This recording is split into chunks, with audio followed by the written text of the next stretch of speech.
because of the concerning news that we got earlier this week. I believe it was yesterday, actually. Double check right now. Yeah. Uh, Arguably the team's best perimeter defender, Jared Vanderbilt, might not be ready for training camp or the preseason, according to Mike Bresnahan of Spectrum Sportsnet. This, no one saw coming. I mean, what a crazy goddamn offseason already, but this, it's just piling on top. I mean, I can't believe this really. Uh, so apparently, Bresnahan went to the practice facility, checked in with JJ Redick. He saw some good things, great things with Redick, which is the promising thing that happened this week. So let's talk about that first, then we'll get to the Vando fiasco.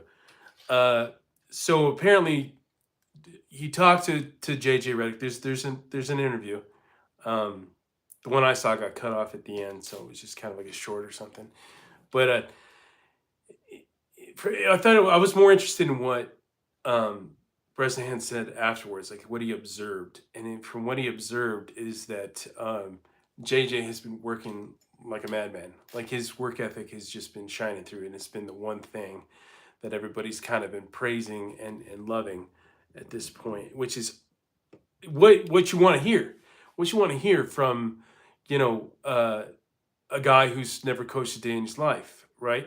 And apparently, Nate McMillan, Scotty Brooks, the two guys that are supposed to be lead assistants on his staff, have been there with him doing the same thing. And Reddick said something like he wants sickos around him, which I think he said somewhere else. I don't know if it was his introductory press conference or something else, another interview or whatever. But they've been working their asses off trying to prepare for the or training camp, which is coming up pretty quick. They haven't announced media day, but it's always tends to be the last Monday of September. So I think that's the 30th. So it could be that Monday, the Monday before. I don't recall when. Let me see. Okay, we got the preseason schedule here. For all this stuff, you can look on LakersNation.com preseason schedule, regular season schedule and all that. Okay, so the first preseason game is on October 4th against the Timberwolves at I'm gonna butcher that, but in Palm Springs. I'm not saying the name of the arena because I can't pronounce it. It's like Acrisure Arena. Never heard of it. Never even knew Palm Springs had an arena outside of was it Pechanga? But yeah, so October 4th, that's when it all gets underway. That's when it gets started, and everything's going to get clicking. But they have training camp before that. So if it is the 30th, because what happens when media day takes place, we interview the guys, the coach, all of the players, even the guys that might not make the roster. But if it is the 30th, yeah, that makes sense. It's going to be a really short training camp. But training camp is basically all the preseason anyway, right? Because the games don't matter in terms of wins and losses. It's just developing and seeing who's going to crack the rotation. And this year could be interesting because, it's JJ. He's going to have a different philosophy. I've heard that Austin Reeves is going to have a bigger role, which is kind of doesn't make too much sense to me because he's already a starter. So I don't understand how much more he can do. I don't know, more playing time or what, or just more shooting. Whatever the case. I mean, I think it's all up in the air right now. So if media day is Monday, the September 30th, we've got 1, 2, 3, about 4 weeks. So about a month, I guess, even though it's within the month. About 4 weeks then. Or no, sorry, 3 full weeks. Whatever. It's coming up. And then you got a few days of practice, October 1st, 2nd, 3rd, and then they get the game underway on that Friday. And then we go from there. And then it's nonstop until next April, unless they make the playoffs, and it goes a little further, right? But crazy grind. But then you get the Suns, the 6th, the Bucks, the 10th, the Warriors, the 15th. How many games are playing at? There's none at Crypto. Huh, that's interesting. So it's one in Palm Springs, two in Palm Springs, I'm sorry.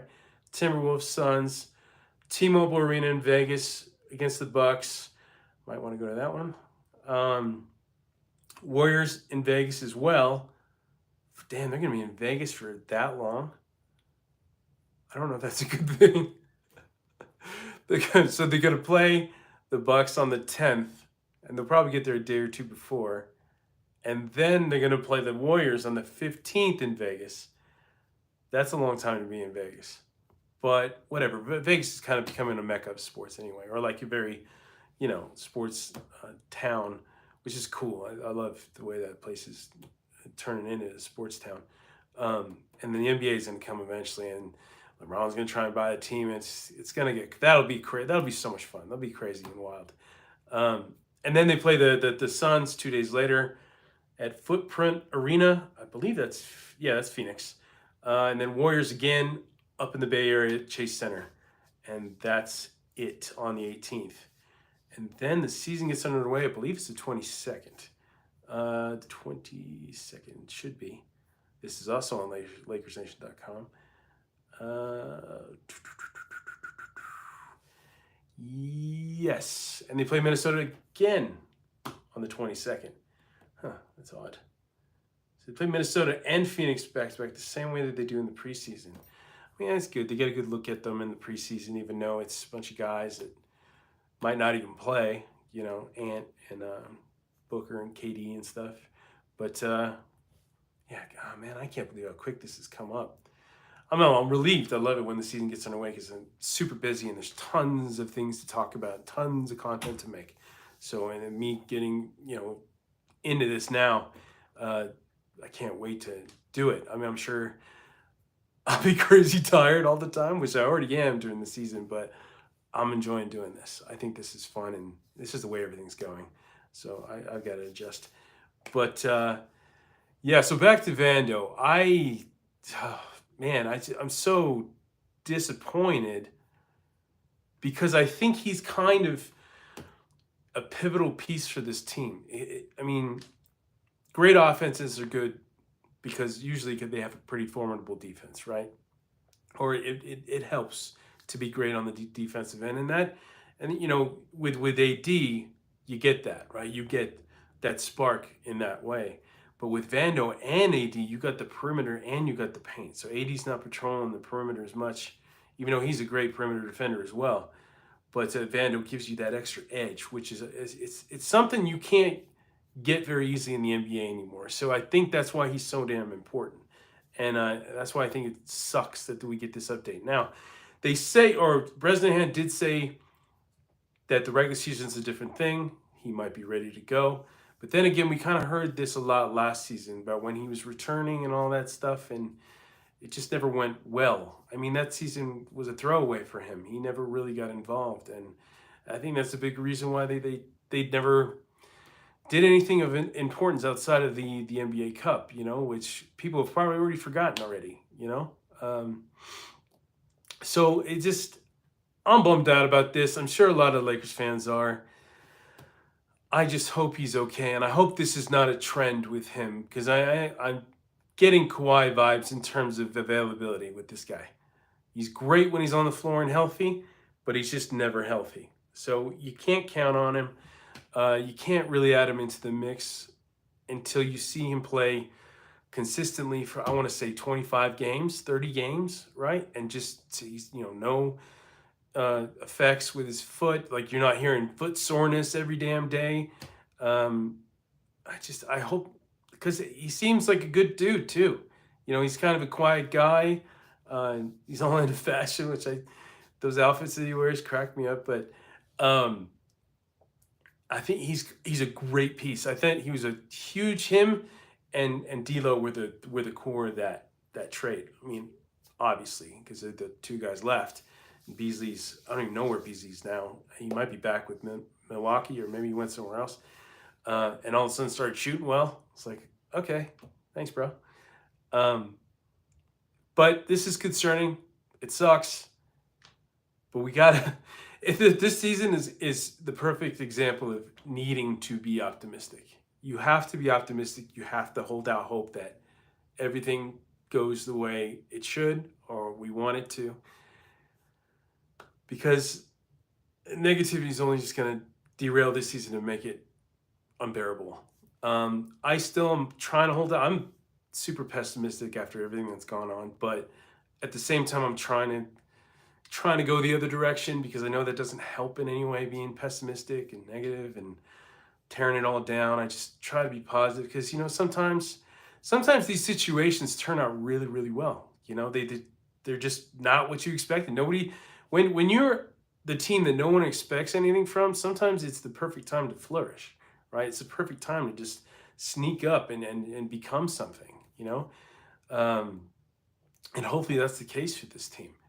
We'll see. I mean, there's a lot of we'll see right now with all the guys.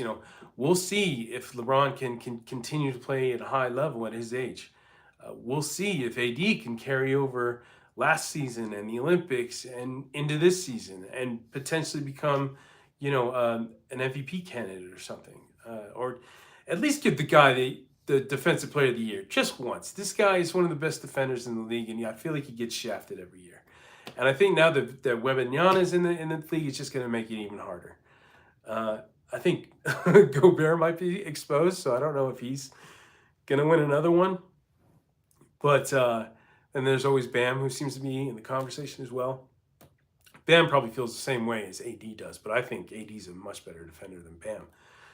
I might be biased, but I mean, just watch games. You can see it. There's a difference. Like AD's a game changer defensively. I never look at Bam and go, oh my God, that guy just locks everybody down.